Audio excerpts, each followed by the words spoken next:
लाहौर में police PTI रहनुमा doctor Yasmin Rashid के क्लिनिक पहुंच गई हैं। तर्जुमान पीटीआई के मुताबिक यास्मीन राशिद अपने क्लिनिक के सामने गाड़ी में मौजूद हैं। मजीद जानते हैं डॉन न्यूज़ के नुमाइंदे उमर फारूक से। उमर बताएगा तर्जुमान पीटीआई के मुताबिक मजीद क्या मालूमात मिली है। उमर आवाज़ आ रही है तो बताएगा तर्जुमान पीटीआई क्या बताते हैं।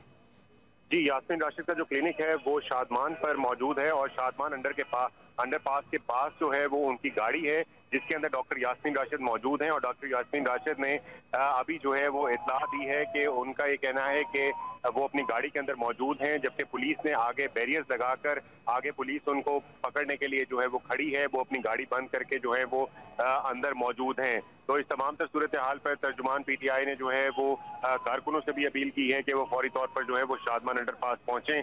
और पुलिस को जो है वो अभी तक यास्मीन राशिद और पीटीआई का ये कहना है कि पुलिस ने यास्मीन राशिद को ये नहीं बताया कि वो किस मुकदमे में उनको गिरफ्तार कर चाहते हैं। जी ठीक है उमर, बहुत शुक्रिया आपका। लाहौर में पुलिस पीटीआई रहनुमा डॉक्टर यास्मीन राशिद के क्लिनिक पहुंच गई। तर्जुमान पीटीआई के मुताबिक यास्मीन राशिद अपने क्लिनिक के सामने गाड़ी में मौजूद हैं। उमर बहुत शुक्रिया आपका।